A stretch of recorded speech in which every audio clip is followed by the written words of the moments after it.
my esteemed counterpart, His Excellency Gary Conil, Prime Minister of the Republic of Haiti, I am reminded of a commitment made before the world. Last year, at the United Nations General Assembly, I pledged that Kenya would lead the international response to Haiti's urgent call for support in restoring safety and security for the Haitian people. I urged then the UN General Assembly to establish a framework to enable this vital mission to be undertaken. On 2nd of October last year, that framework was realized when the Security Council authorized the deployment of the multinational security support mission to Haiti. Kenya immediately answered this call. On 24th June this year, I had the honor of flagging of the first contingent of Kenyan officers, followed by a second deployment shortly thereafter, bringing the current total deployment to nearly 400 security officers. Already, this mission is showing positive results, restoring hope, and providing a glimpse of stability that lies ahead. Our meeting today marks a significant step as we reaffirm our commitment to peace, progress, and partnership. I am pleased to announce that an additional 600 Kenyan police officers are completing their pre-deployment training and will be ready for duty next month. Our officers are working closely with the Haitian National Police to restore order, protect critical infrastructure, and create safe spaces where Haitians can thrive. In collaboration, they have already recaptured key sites: the General Hospital, the National Palace, and other critical infrastructure. This process stands stark in contrast to the uncertainty that once prevailed around any meaningful deployment in Haiti. I commend the demonstrated professionalism of the MSS and urge them to remain steadfast in discharging their responsibilities. The conduct of MSS is a testament to the integrity of Kenya's security deployment within the country and around the world, which I am certain is one of the reasons Kenya was yesterday elected to serve at the UN Human Rights Council for the period 2025 to 2027.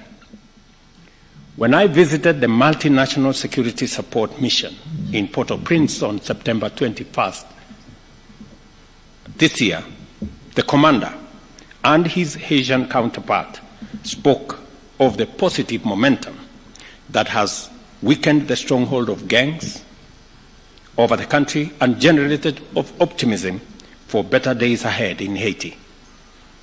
Today, with Prime Minister, we discussed ways to sustain and build on this momentum, and this is the battle that we can win if our friends stand resolute in solidarity with Haiti. The conversation I've had this morning with Prime Minister Conil paints a brighter future, because between me and him and our security people, we believe the situation in Haiti is winnable. And we are asking the international community to match their commitment, their pledges, with the necessary action for us to be able to complete the task ahead of us. Kenya and Haiti, therefore, stand united in calling on the international community to urgently rally behind this mission. And the operation word here is urgently.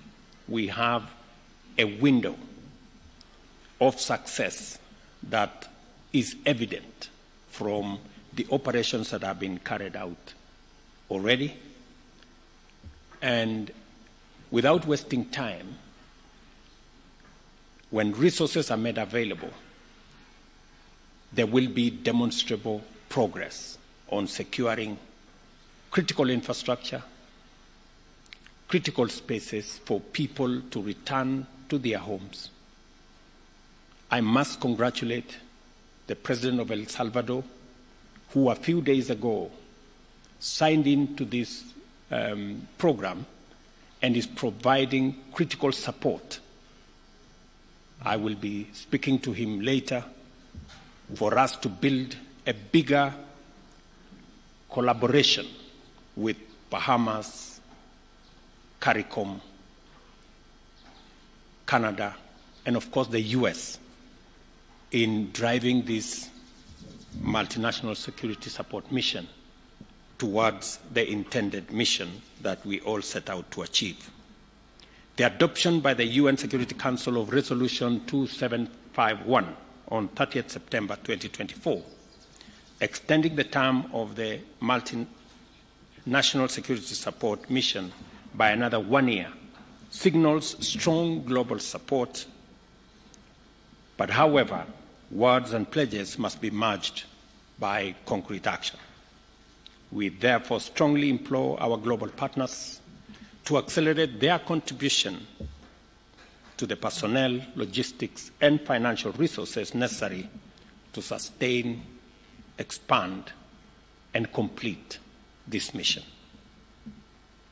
Beyond security, we have also identified areas for collaboration in trade, tourism, cultural exchange, and to achieve lasting change, we must invest in economic growth and social connectivity.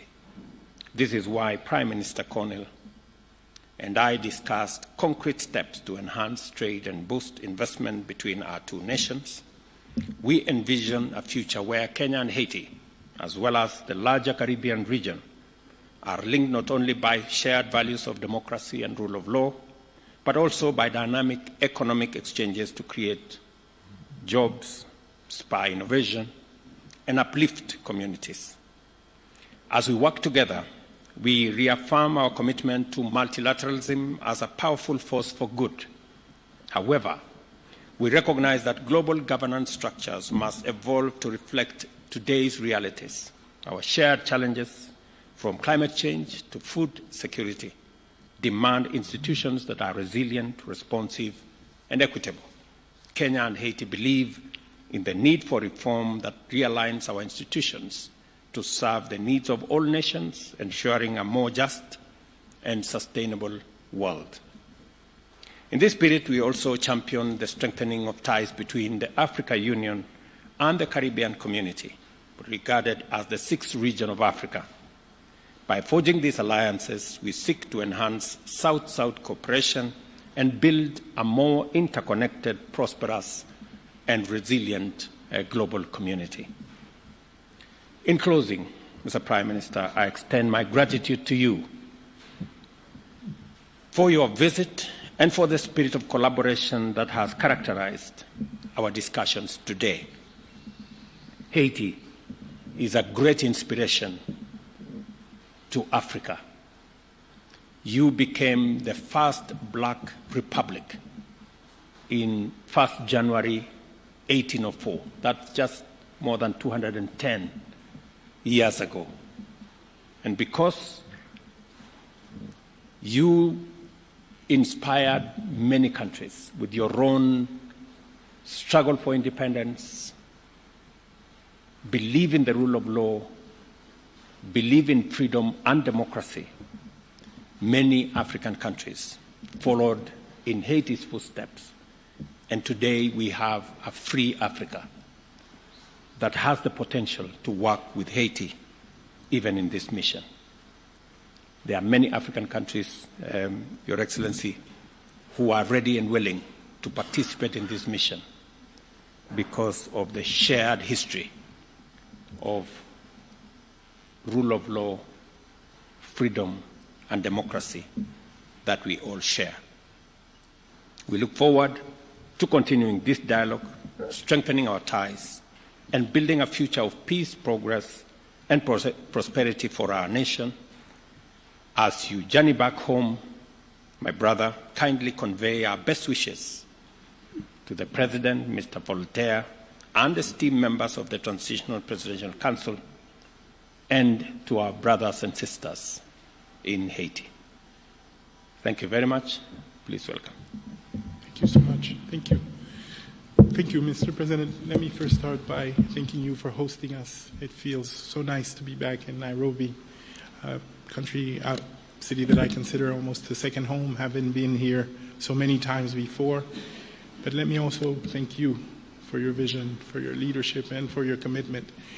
You know, it's important to remind that Haiti is a country of 12 million people hostage to a handful of gang members, with half a population food insecure, with 600,000 displaced, with 70% of the health infrastructure that had collapsed. And this crisis came at a time when the world has its share of crisis. And you helped us tell the world that Haitian children are not less deserving than the others, and that Haitian men and women who are suffering deserve solidarity, and you led that fight with us. And today I think we're in a better place. You helped where others saw crisis, you saw opportunity and potential, and you voiced it in a very firm way, allowing for others to come together around Haiti. And me and the Haitian people are extremely grateful to you for your leadership in this critical time. I also want to, of course, extend and convey the gratitude of the Haitian people to the Kenyan people for their commitment, engagement, and sacrifice. Today, you share with us not because you have extreme abundance, but because Kenyan people have made the determination that Haiti deserves their help and support, and they've stepped up in a very significant way. Let me also reiterate what you've said. The first deployments of Kenyan contingents in Haiti have been extremely helpful, useful, professional, committed. They've engaged almost immediately, side by side with the police force.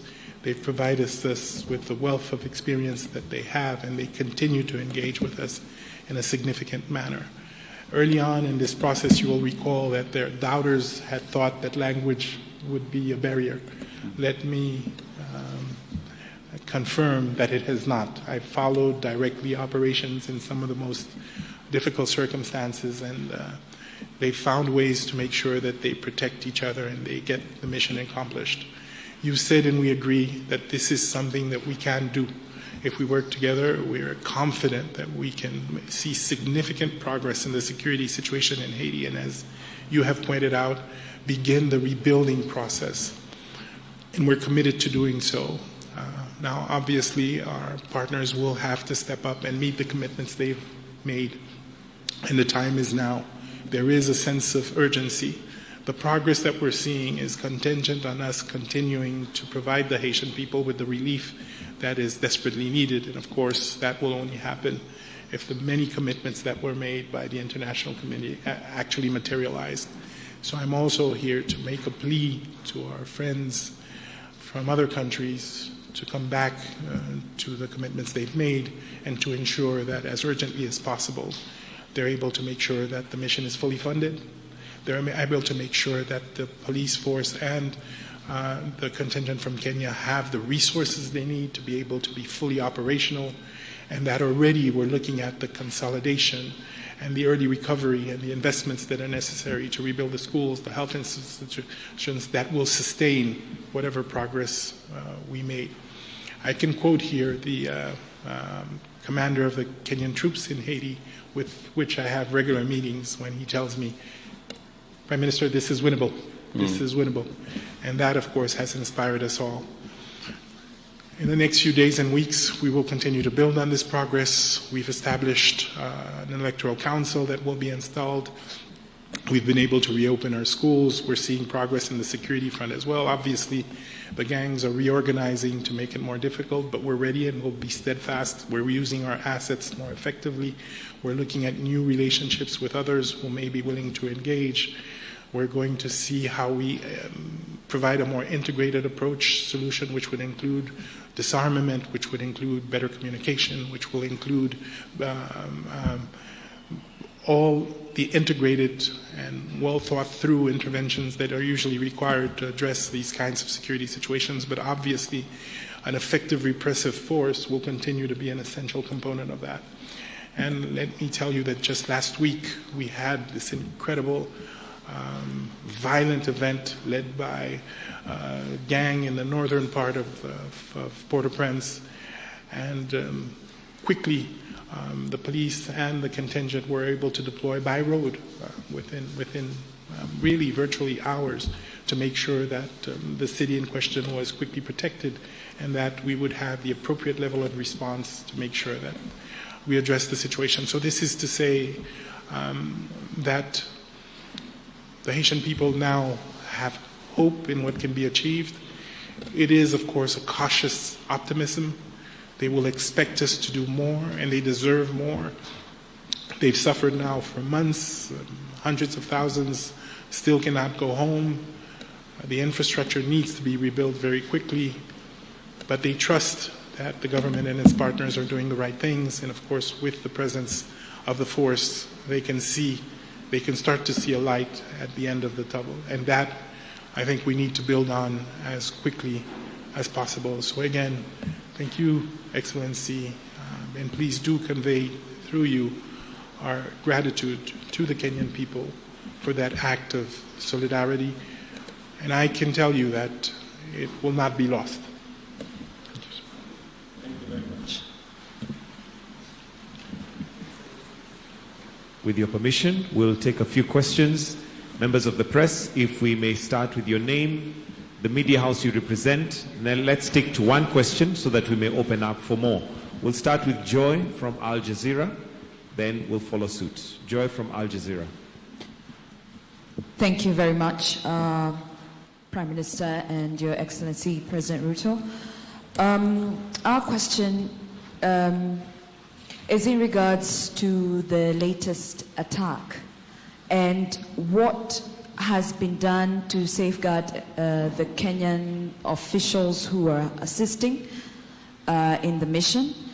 And question number two is, it's actually an opinion where I feel like the partners, international partners, have delayed the funds and there's fear that the mission could be stalling.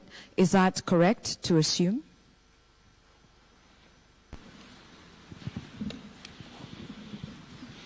I think I'll allow, okay, do we take another question? Okay. Thank you very much, Rose Buchanan from AFP. So alongside the 600 further officers, will Kenya or members of the international community be supplying additional or improved equipment for the force already present in Haiti?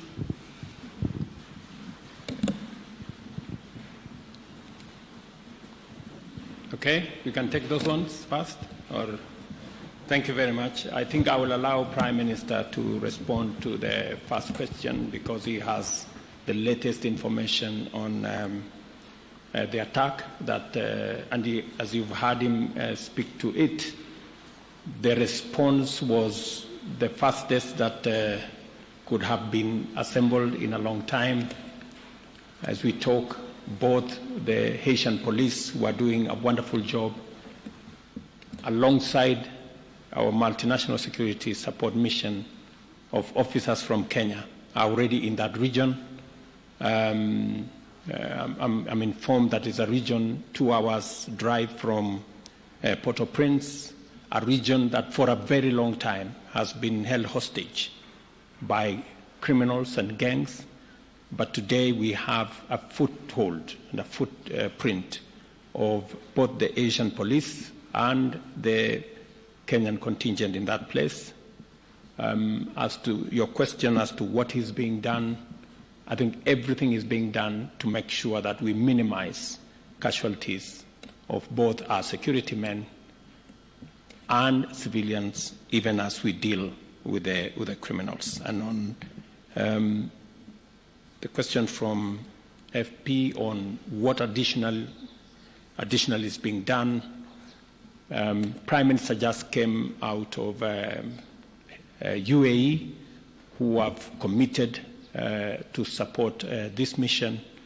El Salvador, as I told you, on the 3rd, which is just a week ago, also signed in to provide capabilities for the support for the multinational security mission. There are other consultations that are going on. Additional equipment have been provided. Additional air support has been provided thanks to Prime Minister's goodwill and coordination. So there is a lot more that is happening. Yes, we can do more, and the partners need to step up. That is correct. We have commitments that have been made by our global partners, and it is my position, alongside that of Prime Minister here, that every partner should, this is the moment to step up, and this is the moment to provide that critical support for us to be able to undertake the exercise at hand. Prime Minister. Thank you, Mr. President. I think you've covered it extremely well. A few days ago, a ruthless gang murdered and assassinated over 70 people, including men, women, and children, northern part of Haiti, which was a senseless crime. And as I said, within hours, we were able to not only deploy, but this time we were able to deploy significant numbers by road, which we hadn't been able to do. But second, and even more important, we're able to deploy and stay. So this is no longer a reactive, temporary mission. It has become a mission to the end, to make sure that we can actually regain a level of safety that's acceptable in the region. Now, there's still a lot going on, and I don't want to by any means describe this as being done or easy, but the work is being done house by house, neighborhood by neighborhood, to ensure that these people, the people of the Artemonite region, can once and for all find peace. And I think the President has rightly stated that every operation is well thought through with the Kenyan team on the ground and the police force to ensure the greatest amount of security for the troops that will engage in these different combats. Now, obviously, this always comes with a level of risk, but we're confident that we do everything we can every time to make sure that we're protected. And as I think, as the President has mentioned, coming out of New York, we had very constructive meetings with several partners. We're seeing new engagements. The EU, for example, has doubled its commitment. We're seeing new partners come in and make new commitments. We're talking to Brazil as well, Mexico as well. As was stated, Salvador has recently, on the 3rd of October, recommitted. But you're right. We would like to see a quicker response. We would like to see more commitment. And we're going to continue to push for it. Okay. We can take a bunch of 3 more questions, 2 more questions. Then after that, we can wind up to the questions. All right. My name is Nick Modimba from CGT in Africa, China Global Television Network. The first question is, what's the situation with the motivation of the Kenyan police units in terms of their payments? Reports coming in from Haiti say they haven't been paid yet. And of course, they have families back at home, depending on them. And of course, they're looking forward for their people to come back home.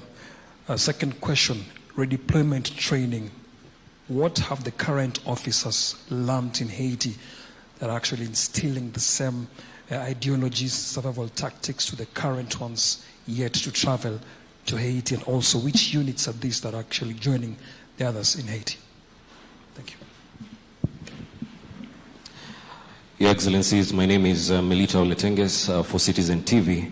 My question is in regards to President William Ruto speaking about asking the international community to honor their pledges and match them with actions.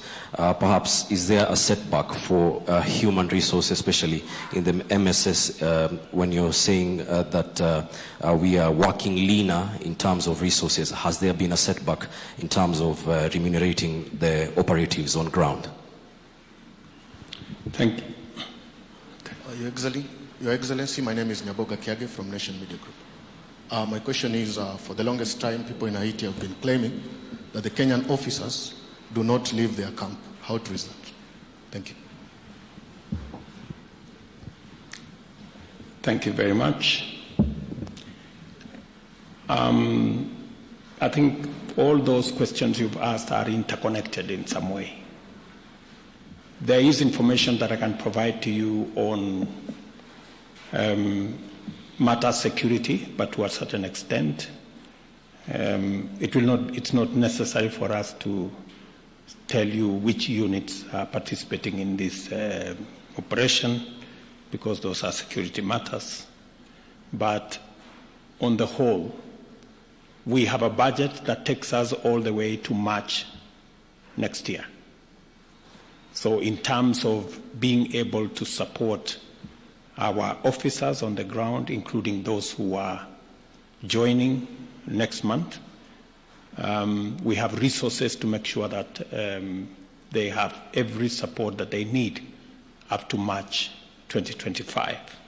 We are asking the international community to step up because our mandate extends all the way to October next year. All the other issues have been taken care of.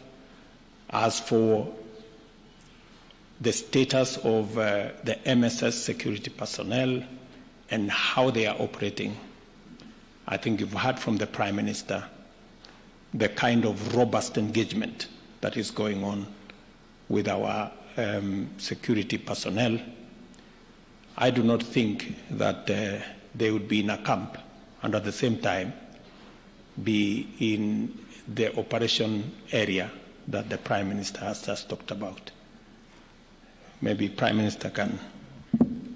Really just to add that I personally have been on patrol at 1 o'clock in the morning with our Kenyan brothers and sisters that are working with us. They've engaged in very delicate and difficult operations in the center of the city.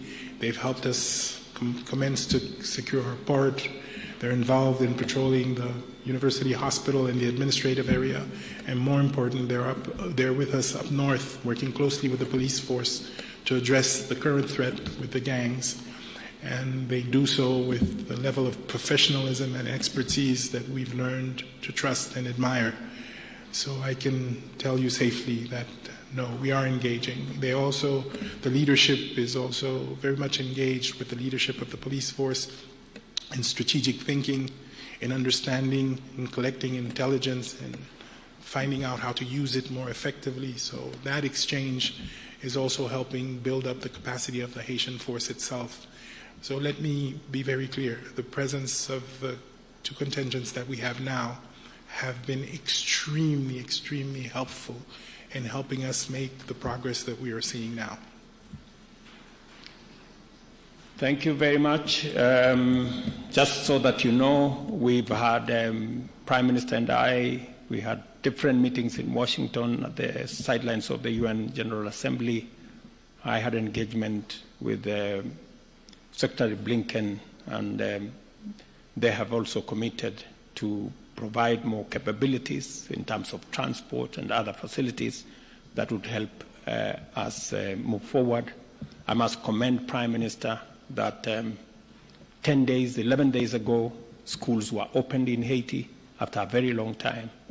That's an act of courage, and we intend to provide support and ask the international community to come along with us, because there will be requirements for rebuilding some of the schools, rebuilding some of the hospitals and other facilities for the people of Haiti to begin to regain normalcy in their lives.